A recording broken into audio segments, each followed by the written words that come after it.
Mazhab Syafi'i berpendapat bahwa paling sedikit zakat itu harus diberikan kepada 3 golongan daripada 8. Jadi paling tidak ono fakir, ono miskin, ono gharim. Orang punya fuqara itu apa? Fuqara niku orang yang tidak punya pekerjaan, meskipun punya rumah ya, atau punya penghasilan, tapi penghasilannya itu bisa mencukupi di bawah separuh daripada standar kecukupannya. Misalnya dia itu setiap hari belanja butuh 100.000, dia punya uang tidak sampai 50.000. Ini Pak, kategori fakir. Mana nggak duwe penggawean plus.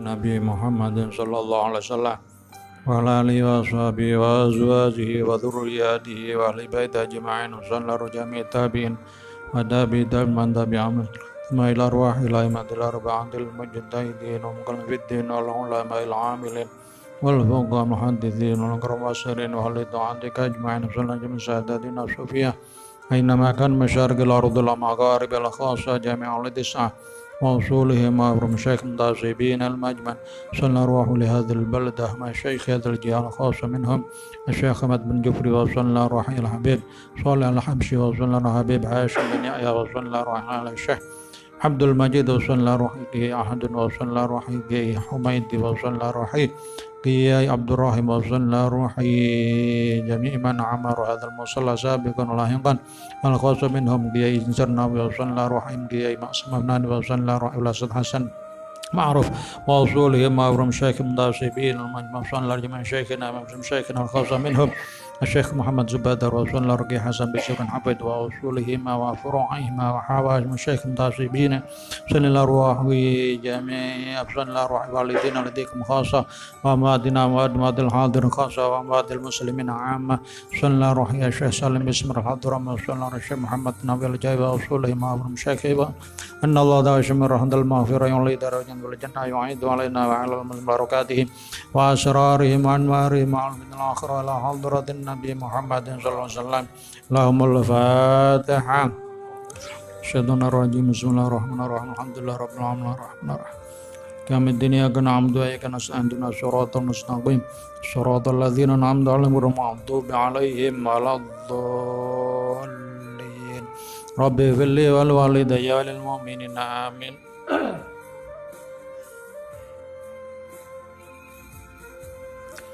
Bismillah walhamdulillah wassalatu wassalamu ala rasulillah Sayyidina Muhammad bin Abdullah wa ala alihi wa sahbihi wa mawala wa la hawla wa la quwwata illa billah ma ba'du.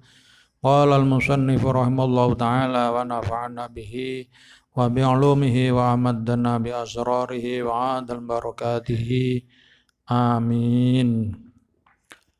Terakhir bab zakat ini mboten wonten di kitab niki, ndak ada.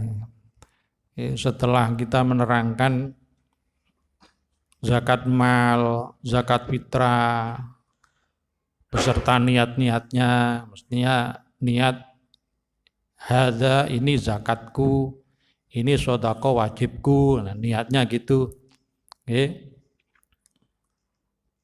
Kalau dagangan ya niat ngetokno zakat dagangan, ya, niat mengeluarkan zakat dagangan saya. Pokoke wis. Sekarang bagian terakhir masrofuz zakat. diberikan kepada siapa saja zakat nih. Lah tenang nggih. Ini enggak ditulis panjang kitab niki kitab sangat ringkas. Masalah orang-orang yang bisa menerima zakat itu sudah disebutkan secara jelas dalam Al-Quran. Di surat At-Taubah ayat ini kula mensemerap yang bunyinya a'udzubillahi minasyaitonirrajim bismillahirrahmanirrahim innamas shadaqatu lil fuqara'i wal masakin wal 'amilina 'alaiha wal mu'allafati qulubuhum fir riqab wal gharimina fi sabilillahi wa banis sabil. Nggih, 8 ila akhiril ayat. Dalam madhab Syafi'i ini barangkali saya menerangkan ada kepreset dibetulkan. Madhab Syafi'i berpendapat bahwa paling sedikit zakat itu harus diberikan kepada 3 golongan daripada 8. Jadi paling tidak ono fakir, ono miskin, ono gharim. Orang punya fuqara itu apa? Fuqara niku orang yang tidak punya pekerjaan, meskipun punya rumah ya, atau punya penghasilan, tapi penghasilannya itu bisa mencukupi di bawah separuh daripada standar kecukupannya. Misalnya dia itu setiap hari belanja butuh 100.000, dia punya uang tidak sampai 50.000. Ini Pak, kategori fakir. Mana nggak duwe penggawean plus. Paham ya? Itu sudah kategori Pak. Nah, kalau miskin, itu orang yang bisa menghasilkan uang sehari itu melebihi daripada separuh atau lebih daripada kecukupannya per hari itu. Jadi kalau orang butuh setiap hari nafkah untuk keluarga 100.000, dia minimal dapat 50.000 atau sampai 90. Niku miskin. Enggak dihitung dengan rumahnya bagus, karena rumah itu yang laik, yang pantes. Sing pantes karo wong iku duduk harus rumah gedek. Orang dikatakan miskin itu mboten. Meskipun kadang orang itu rumahnya bagus, punya mobil, karena dia butuh mobil. Seperti misalnya di sini Ki Idris, Ustaz Taufik bin Al-Segaf itu kan beliau itu kan masuk pantes menempati rumah-rumah yang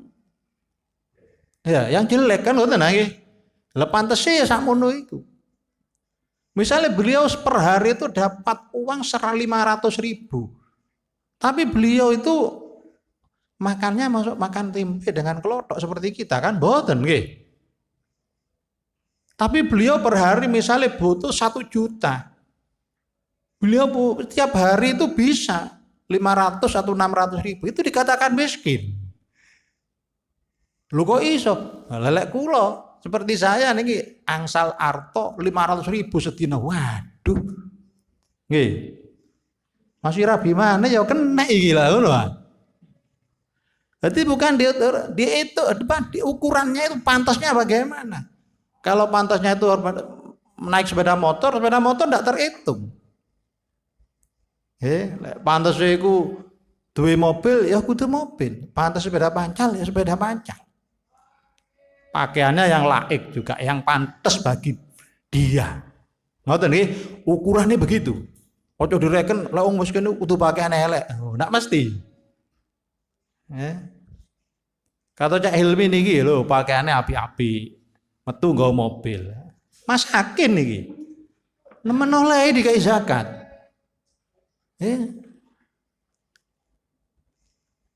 Kayak kula ya nemen oleh. Lho wong bukan pegawai negeri, bukan pegawai pabrik. Wira swasta. Wira swasta apa duwe sawah? Apa duwe toko? Loh, niku ukurane orang itu dianggap kaya. Ini ada dua kaul. Jika tokonya atau sawahnya itu semua dijual, kok digawe mangan nganggur 1 tahun? Mangan sing biasa cukup. Ada kaul satu lagi. Jika memang hartanya itu dijual gawe nganggur, dalam sisa umurnya, nah misalnya kula niki wis umur 47. Nah, ukurannya Kanjeng Nabi sudah telu. Berarti kurang 16 tahun. Harta kula sing kula dol mang tak gawe nganggur 13 tahun ning cukup. Nah iku baru kula ndak oleh nrimo zakat. Apa ta ono ngene? Nggih.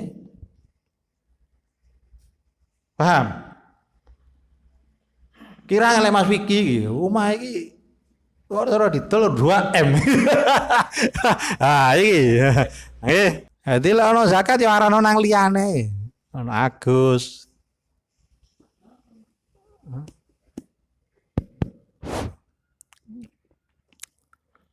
Paham? Nah, ini miskin. Fakir miskin. Nah, itu toko 8 niku kan ono amil niku yang diangkat oleh imam, amil. Amil. Ono mu'alaf. Orang yang baru memeluk Islam. Si anyar tidak pati kuat. Ono kaul lek mboten salah masih wis rada suwe mualaf iku rada sugih tetep dikai zakat ae untuk menarik simpati kepada orang-orang non muslim yang lain agar mau masuk Islam. Pak diiming-iming, oh Islam medit-medit iki apa? Ya. Ada mukatab, budak mukatab yang sekarang tidak ada. Budak mukatab itu perjanjian dengan sayyidnya jika bisa nyicil setiap bulan misalnya 100.000 ya rutin selama 10 bulan baru merdeka mukatab. Ya. Terus wafi sabilillah, orang yang berperang yang tidak mendapat gajian dari pemerintah. Paham? Ya kayak perang 10 November biyen niku. Pasukan Bung Tomo tanpa mendapat upah dari pemerintah. Bubung saiki napa hari pahlawan. Iku perang temenan. Wa fisabilillah. Wa benus sabil, orang yang bepergian. Ya, kantean sangu di dalan kok ono ngejum zakat. Ada orang membagi zakat, boleh ngambil. Nah, itu sudah sangat jarang. Yang ada mungkin fuqara, masakin, orang punya hutang sekarang. Ibnu Sabil mungkin ya jarang. Amil hampir ya enggak ada ya, ambil zakat jarang kita temui. Yang sah menurut pandangan syariat. Enggak tahu lagi kalau memang ada. Lalu itu paling enggak zakat itu diberikan kepada 3 orang. 3 golongan. Setiap satu golongan 3 minimal 3 berarti 9 orang. Entah itu zakat mal atau zakat fitrah. Jadi zakat fitrah sampean satu keluarga ya diberikan ini. Ini asli pendapatnya mazhab Syafi'i.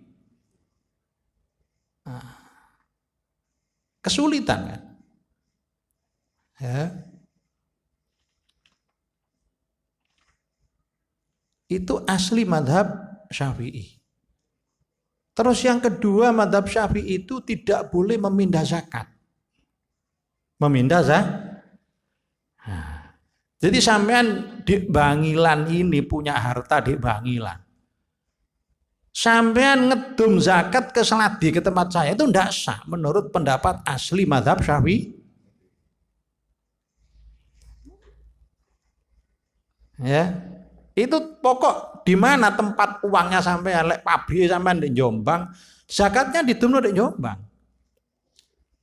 Begitu juga zakat fitrah, yang di fitrah itu misalnya anak sampean mondok di Bali kayak Burhan itu, yo di zakat tidak Bali kono. Paham? Itu. Yang ketiga pendapatnya Imam Syafi'i, barusan itu enggak boleh mindah ya. Ya. Enggak boleh mindah, yang satu itu harus diberikan kepada tiga kelompok minimal 3 orang, yang kedua tidak boleh memindah zakat. Tuh yang satunya itu apa? Ya Allah, gak boleh mindah zakat ada 3.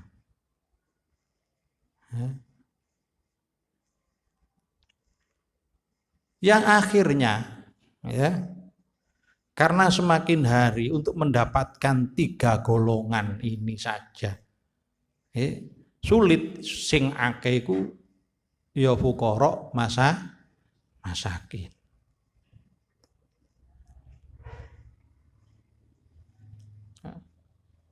Jadi ada ulama mazhab Syafi'i sendiri memilih pendapat, namanya Imam Ibnu Ujal Al-Yamani,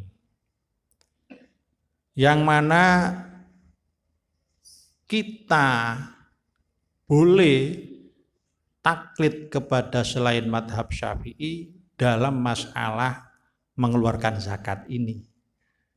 Yang satu, kita boleh memindah zakat. Satu, boleh memindah zakat. Yang nomor 2, boleh zakat itu diberikan kepada 1 golongan saja asal 3 orang. Ada lagi pendapat ketiga yang boleh memberikan zakat itu kepada 1 orang saja dari 1 golongan. Zaman zakatnya 0,5 miliar merokekno kula kabeh. Tuku motor aku wis. Yo tak dolekno koli iki ae, oleh.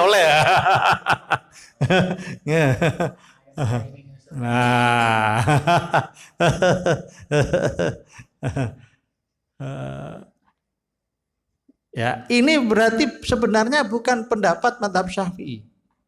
Karena semakin ke belakang ini, semakin zaman semakin akhir, orang mau mengeluarkan zakat itu sangat berat. Waktu itu saya sangat setuju bila pengeluaran zakat itu wis gampang ngono ae wis. Paham? Ya. Itu memindah zakat itu mazhabnya Abu Hanifah. Ya. Memindah zakat dari luar daerahnya zakat. Itu makruh. Hukumnya cuma makruh. Tapi ada pendapatnya Malikiyah kalau tidak salah itu dibatasi asal tidak melebihi jarak diperbolehkan qashar. Ada yang mengatakan 81 kilo, ada yang mengatakan 120 kilo. Itu mazhab Maliki. Pokok tidak melebihi jarak diperbolehkan menjamak sholat atau mengqashar Kalau memang melebihi dari 120 kilo itu, maka dengan syarat yang diberi itu harus memang orangnya lebih membutuhkan daripada orang yang ada di kampungnya. Paham nggih? Itu persyaratannya. Kalau di bawah 120 kilo, tidak sampai masafatul qashar, itu bebas. Loh, yang dimaksud tidak boleh mengeluarkan zakat itu bukan orangnya itu orang luar, enggak. Tapi kalau ada orang luar Jawa atau manapun, waktu itu datang ke tempat sampean waktu itu mengeluarkan zakat, saudara, ya oke ono, itu namanya bukan mengeluarkan zakat, bukan membagi zakat di luar daerah, bukan itu maksudnya ya. Paham ya? Uangnya yang dibawa keluar. Ya telepon Indonesia itu dulur-dulure. Aku kate zakat rini yo. Ya saken dulure. Paling apik kena dulur-dulur dhisik. Nah, lah untungnya begitu, ya. Kalau saiki zakat fitrah dibagi wong telu oleh piro saiki lu edan. Ada yang perbolehkan langsung dibagikan kepada satu orang saja. Lalu 3 kilo dibagi telu. Kuwi apa? Nah, kecuali zaman kan zakat kambing, zakat dagangan. Kalau zakat dagangan itu harus dikeluarkan uangnya karena nominal kan. Apa sih? Dikrus uang. Tapi kalau memang zakatnya itu berupa padi atau zakatnya kambing, zakatnya sapi, harus dikeluarkan sapinya, tidak boleh uangnya. Itu mazhab Syafi'i. Kalau tidak salah mazhab Hanafi itu memperbolehkan. Nah itu banyak yang mengikuti pendapat itu kalau memang berupa zakat mal koyok kambing, seperti beras, ya jagung. Itu karena apa? Kalau seorang amil mengambil zakat berupa ini, berupa barang, itu kan butuh transportasi, ngemot, biaya atau wis dikrus berapa, ditransfer jelek mari lah gitu loh. Itu mazhab Abu. Tapi kalau masalah zakat fitrah enggak usah lah, ikut-ikut uangnya saja. Lemah tuku beras 3 kilo sing apik ngono ae wis. Gak ribut-ribut, nggih. Gak ribut-ribut. Nah itulah, nggih. Saya kira ini enak, nggih. Karena sekarang orang mengeluarkan zakat itu memang sudah sangat berat. Dihitung-hitung kok moro cek akeh zakatku. Nggih. Lawang kaya-kaya itu mau muluan zakat wong utangnya ae nang bank ndak sing bayar. Esuk-esuk saiki golongane BLBI, mbuh apa singkatane wis. Jadi asli mazhab Imam Syafi'i itu memberikan zakat itu kepada 3 golongan, masing-masing 3 golongan harus 3 orang dan tidak boleh mengeluarkan membagi zakat di luar daerah. Karena apa? Ya. Karena tetangga itu lebih setiap tahun ngintip ngono lho. Waduh rek iki marun wae zakat. Kok moro gak oleh kan arep-arep gitu loh. Ya. Ya tetap tetangganya dikasih. Nah, terus dulu-dulure sing ning njaba kanca-kancane sing ndak duwe. Ya, mengikuti pendapat ini.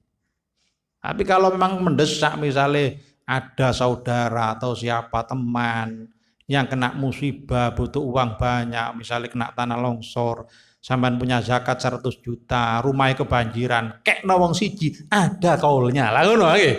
Oh iki aku duwe zakat 100 juta, kanca iki kebanjiran rumahnya rubuh. Zakat 100 juta. Beres kan nggih. Ya saya repotin ana sing zakat iki lho. Paham nggih? Hampan ngikuti yang mana? Ngikuti diberikan kepada satu golongan miskin tok ya. Pokoknya yang rame itu fakir miskin. Dan satu orang itu tidak boleh mengambil jatah daripada 2 golongan. Misalnya ada orang yo miskin yo akeh utangi. Ndak oleh itu. Jadi orang yang hutang itu buat utang yang mubah seperti mendamaikan 2 kubu yang saling berbenturan. Orang mendamaikan 2 kubu yang saling berbenturan itu boleh bohong demi untuk mendamai dioleh negara. Misalnya ya organisasi A tukaran dengan organisasi B ya. Lah saya mau mendamaikan, saya bohong boleh. Saya bawa uang. Ini organisasi yang B itu ketuanya minta maaf, mungkin ada kesalahan. Ini malah diberi hadiah. Sing B ya dibisik-bisan. Itu yang A merasa bersalah, keliru ini ada uang sedikit. Loh, akhirnya kan saling jaluk sepuro padahal Kula utang, saya menghutang untuk mendamaikan ini. Itu saya boleh menerima zakat. Karena apa? Maslahat. Utawa utang-utang ya digawe mangan ngono. Gawe kebaikan lah. Kalau sekarang ya utang dadi sepeda motor apa ganti maneh. Ono anyar ganti maneh. Iki sing repot iki. Iki gore modele opo? Kategori sing ngendi? Ono seneng utang sampe nang pinjol-pinjol iki. Lah makanya memang repot, sulit. Saya ini sering menghutangi seseorang itu. Tapi lek wis nyaur kok cek angeli. Tapi kalau wis nang pinjol, nang bank titil, malah wis haram, nyaure kok ajeg. Wis gendeng ae iki. Wis setanen. Andai kan dia itu hutang sebenarnya memang kayak makan. Wong durung wayahe tuku mesin cuci, utang mesin cuci. Kaya 20.000 bendino. Ya. Itulah.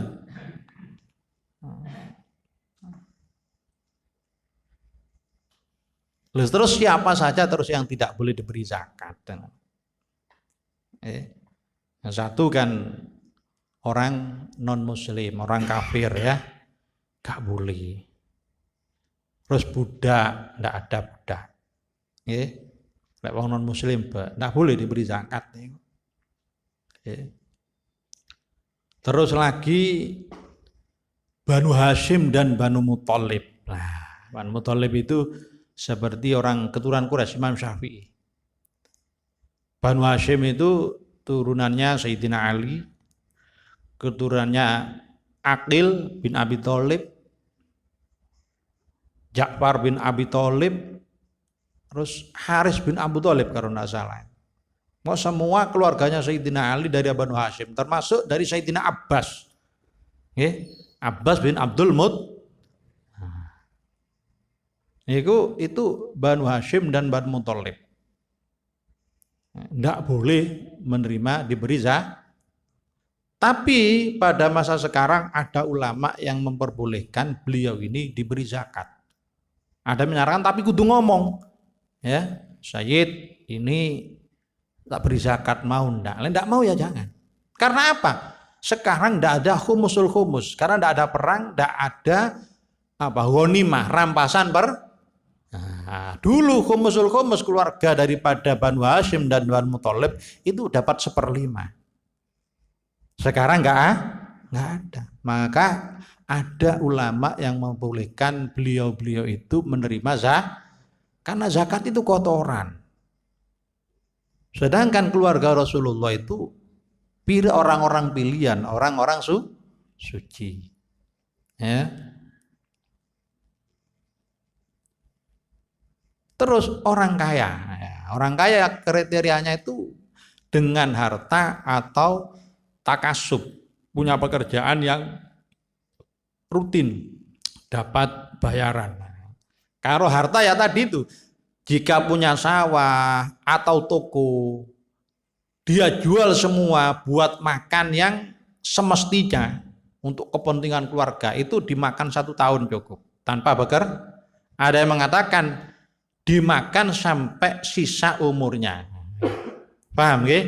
Umur 50 nang 63, berarti setelah dijual semua hartanya, dibuat makan selama 13 tahun, Cuk. Pak ngirit loh, makan biasa. Yo kadang meskipun ada dagingnya seminggu ono dagingnya. Duduk harus segotok lawar karo tempe, enggak. Ya. Nah, kalau takasub lah ini seperti orang-orang pegawai negeri. Ya, orang-orang pegawai pabrik. Itu kan cukup sebenarnya. Ya kecuali yang tingkat rendah. Sing sukuan apa iku sing oleh nek 400.000 sak wulan lah itu ya ndak apa-apa menerima zakat. Kalau sudah 5 juta. Karena apa? Orang pegawai negeri seperti guru, orang-orang pabrik, pir atau di Nestle, itu kalau libur dia sakit, kan tetap bayarannya enggak berkurang. Jadi tidak mesti orang janda itu dikatakan janda itu melarat, enggak. Lalu duwe sarang burung. Ya enggak usah dijakati, dirabi ae. Ya. Kalau dia itu punya pensiunan, ya dia dulu pensiunan sendiri, terus suaminya mati juga punya pensiunan, ya ente dipangan, tidak boleh diberi zakat, paham? Ya? Atau orang-orang miskin atau fakir tapi dapat suplai dari keluarganya, misalnya,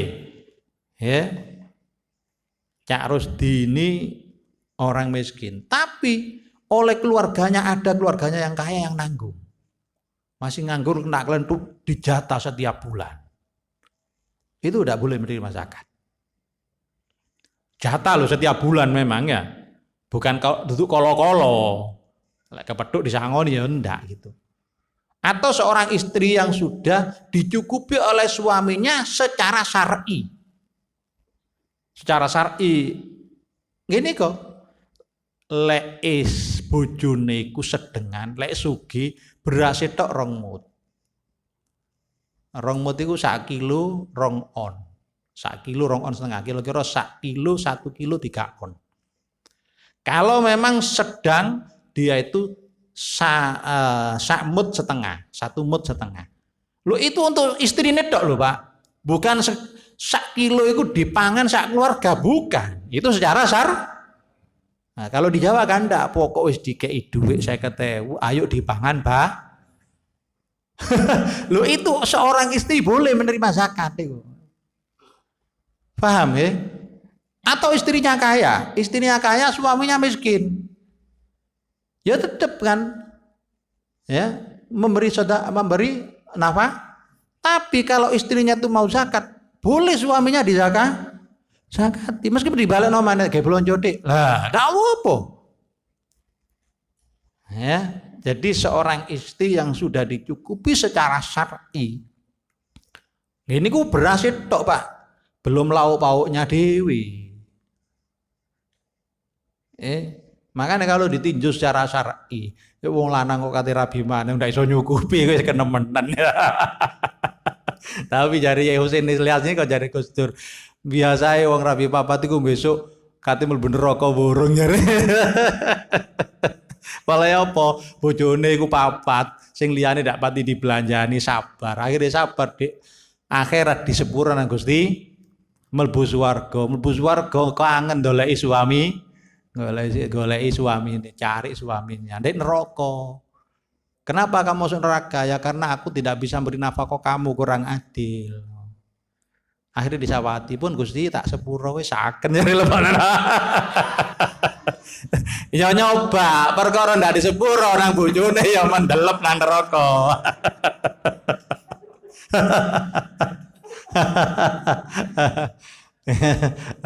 Orang kaya ini gue ojo dikai zakat.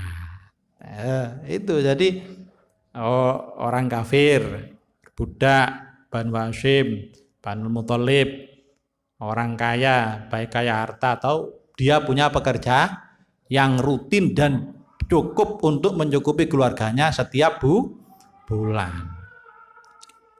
Dan waman biing fakin nih kau, dan istri yang sudah dicukupi oleh suaminya ya, secara syar'i ya. Dan orang-orang misalnya orang tua atau orang miskin tapi dicukupi oleh keluarganya yang lain, itu tidak boleh diberi dicukupi yo, pokok wong tua itu mangane dicukupi, gak oleh nerima ya. Kayak no anaknya ya. Jadi kayaknya bapak nih. Kalau mencari orang perang sekarang ya angel. Itulah. Sebenarnya ngaji masalah begini ini ya sangat penting. Terutama di instalasi baik apa ya kantor-kantor dimanapun itu kan orang tidak mengerti, banyak kan tidak mengerti zakat, tidak mengerti caranya mandi besar, tidak mengerti wudhu, tidak mengerti caranya sholat. Tapi lah kok aneh, kadang tidak mau ngaji semacam ini, datang no profesor doktor, akhirnya mengeluarkan ceramah ya, ngawur gitu ya. Ya nggak usah lah. Sebenarnya apa sih perlunya? Apa sih perlunya ceramah yang macam-macam? Itu kan cuma ingin beda dengan yang lain, menurut doa ya.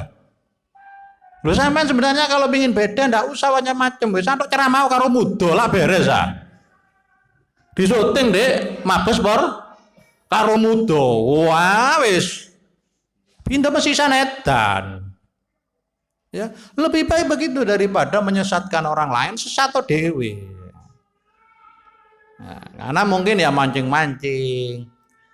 Tapi di sisi lain orang yang mengeluarkan ceramah-ceramah atau statement-statement yang membuat heboh, itu orang YouTuber ya diuntungkan. Repotnya deh kono tambah senang. Tadi kalau memang orang hutang itu mendamaikan, tapi kalau YouTuber ini bagaimana situasi dibuat panas, selalu nah ini yang repot.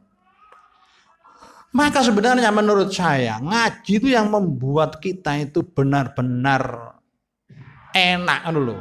Wes gak ruwet. Yo ngaji nang kampung memang. Ngaji nang kampung sama ndak ada biaya. Gak ruwet. Itu biaya besar ruwet. Waduh, prokes sembarang ono pisan. Ya. Sangune, waduh. Ngundangnya itu nang sekretaris sih, tapi tidak ada manfaatnya. Ternyata kalau ngaji bagaimana cara memandikan mayit, bagaimana cara sholat, bagaimana cara mandi besar yang betul. Mereka itu kan tidak pernah ngaji, tidak pernah sekolah madrasah, SD, SMP, SMA, kuliah. Kadang nggak ngerti. Lu bagaimana kalau berkumpul dengan istri cuma dimasukkan tok, terus tidak keluar mandi? Wajib mandi apa enggak? Lu tidak ngerti guyon. Ya, meskipun pangkatnya jenderal, letjen sembarangan, kadang tidak ngerti itu. Batal sholat itu bagaimana? Nutup aurat sholat itu bagaimana? Perempuannya bagaimana kalau haid? Kenapa tidak ngaji yang semacam ini? Loh. Ini perkara wajib loh. Waduh, kok kata mulai dulu kalau Islam itu Pak seneng damai wis. Tapi ndak usah dalil sing aneh-aneh wa janahu lisalmi fajnahla wa tawakkal Allah. Kalau memang orang-orang non muslim itu orang-orang kafir pingin damai dengan sudah damai saja lah ngoten ae mosok repot. Wow pokate dalil sing ya wis kadu. Makanya apa? Jangan terlalu sampai tertarik dengan kata-kata yang indah. Silat lidah, retorika dalam berbicara. Jadi Mas Vicky, wah. Karena apa ya? Ini dulu pernah saya ceritakan. Iblis itu paling hebat Pak kalau ngomong. Sama lah tahu iblis ya, terus iblis. Kayak di Indi sama. Iblis itu, masya Allah, wes dilaknat nang Allah. Jelas melbu neraka. Tapi dalam berdebat masalah makrifat kepada Allah, masalah ayat Quran, pointer wis ora karu-karuan jadi ini.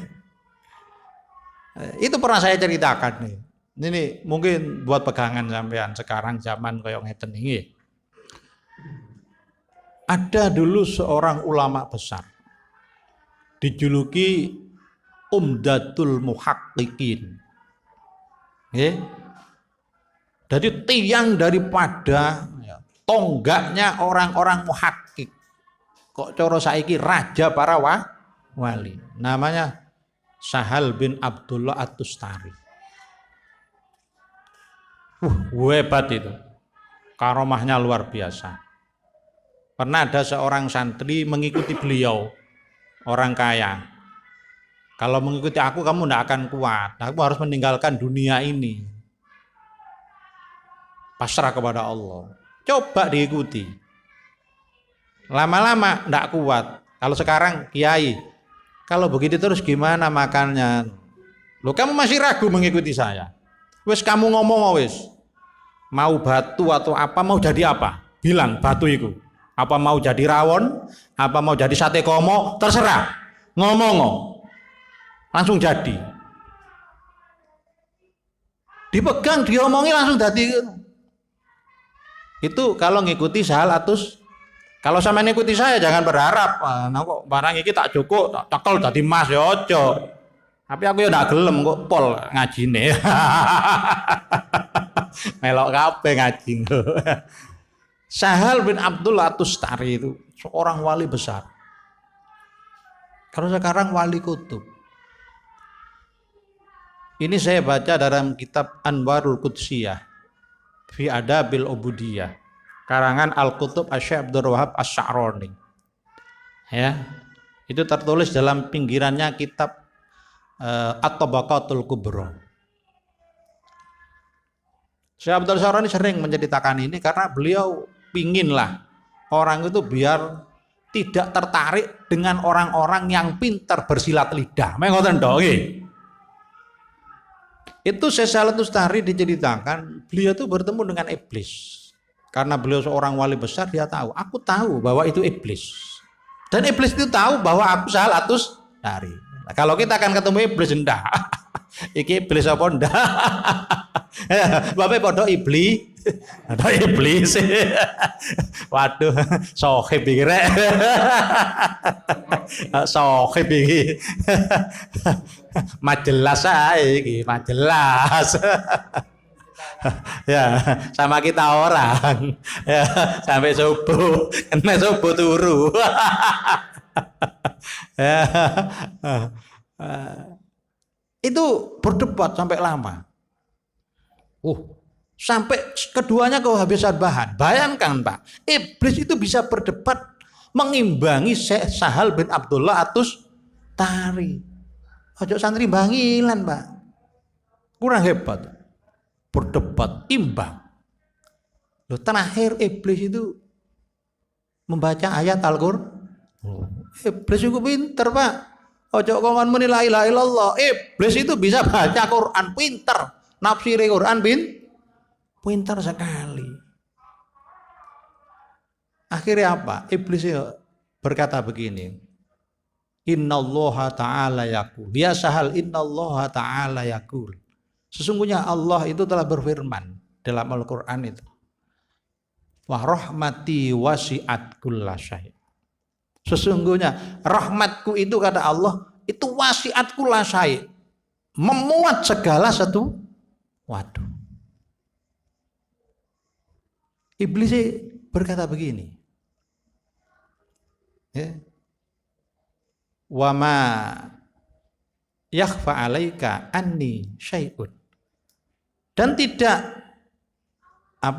aneh lagi, tidak asing bagi kamu bahwa aku ini syekh. Jadi ini Quran, jadi ini setan. Aku adalah sesuatu.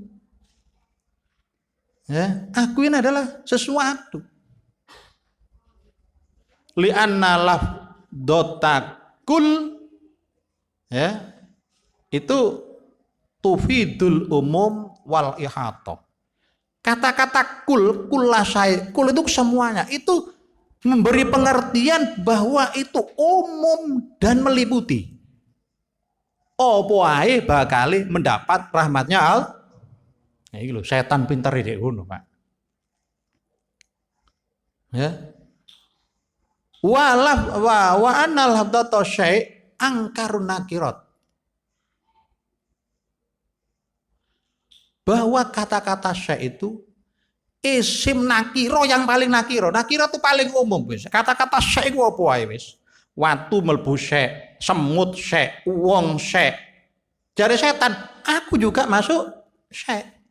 Berarti aku dapat rahmatnya Allah. Nah, iki kate melok setan sampean.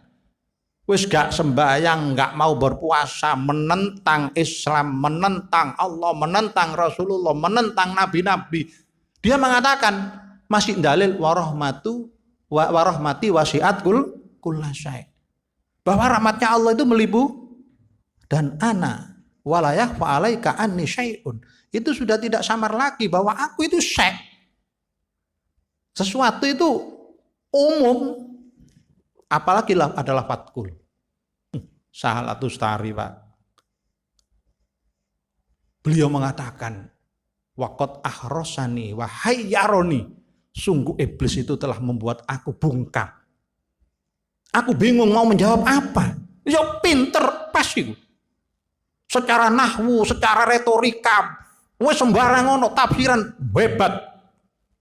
Sahal mengatakan, waqad fahima minha ma lam afham, waqad alima minha ma la alam. Dia telah memahami dengan sesuatu yang tidak aku pahami dalam Al-Quran, ayat wa rahmati kulla syai'. Wasi'at kulla syai'. Dan dia telah mengetahui daripada ayat ini tentang apa-apa yang tidak aku ketahui. Kok hebat iblis ini. Bayang no, Pak. Enggak ada sampai lek ono di YouTube iblis-iblis itu kok dalil ngene. Rungokno tok iblis itu. Paham ya? Ini kan berarti masih awak ndak sembahyang ndak apa warahmati wasiat kula. Iblis pinter kaya ngoten menafsiri Al-Qur'an. Bayangno. Sahalatus Tari mikir. Akhirnya punya jawaban. Dia pikir dia bisa menang. Kan ayat itu udah terusannya. Fasa'aktubuha lilladina yattaqun wa yu'tunaz zakata walladzina hum biayatina yu'minun. Ini kata Allah, rahmatku ini memang wasiat kulasai. Tapi orang-orang yang mendapatkan nanti yang yattaqun, yang takwa kepada Allah, wa yu'tunaz zakat dan mau mengeluarkan zakat. Iki lho, Pak. Iki lho ya, cocok karo bape. Dan walladzina hum biayatina yu'minun, dan orang-orang yang iman kepada ayat-ayatku. Ayat Al-Qur'an sebagainya. Ya. Wah, iki baru. Langsung ya mal'un, wahai iblis yang terlaknat. Kalimat itu warahmati wasiat kullasyai itu ada qayyidnya, ada batas-batasnya. Makanya itu sudah tidak umum, tidak meliputi, karena ada ayat yang meneruskan fasa'aktubuha lilladzina yattaqun wa yu'tunaz zakata walladzina hum biayatina yu'minun. Paham tak? Jadi kulasai tadi itu kan umum, Pak. Lu terus ditaksis jari ini usul faqih, ditaksis keumumannya itu dikhusus di apa? Ada pengecualian gitu loh ya. Khusus ayat fa'asat aktubuha lilladzina taquna yu'tunaz zakata walladzina hum biayatina yu'minun. Iya umum, tapi itu tidak jadi umum. Orang yang mendapat itu adalah orang-orang yang takwa kepada Allah dan orang yang mau mengeluarkan zakat dan orang yang iman-iman kepada ayat-ayatnya Allah.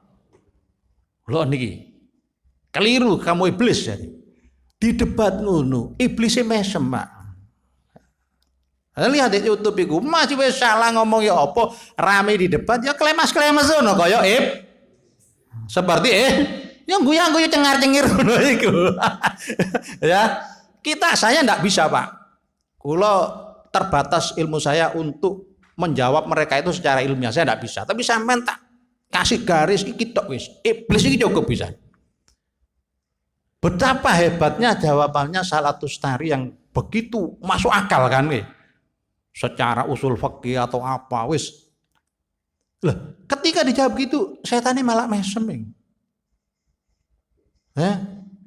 Jawaban ini, ma kuntu adzunnu hadza.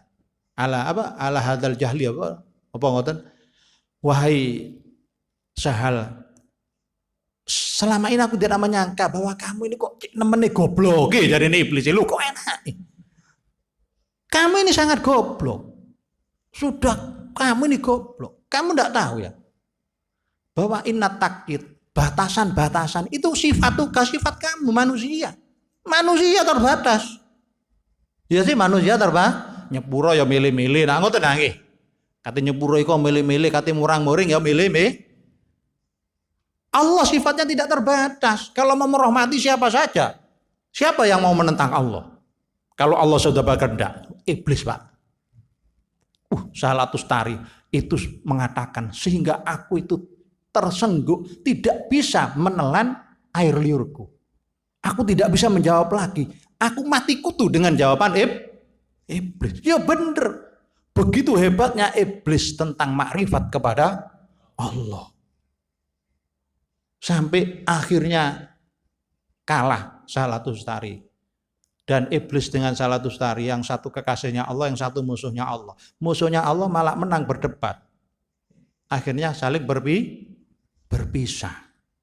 Lo iblis yang pintar kayak gini kayak zaman saat ini Pak, apakah tidak disuting?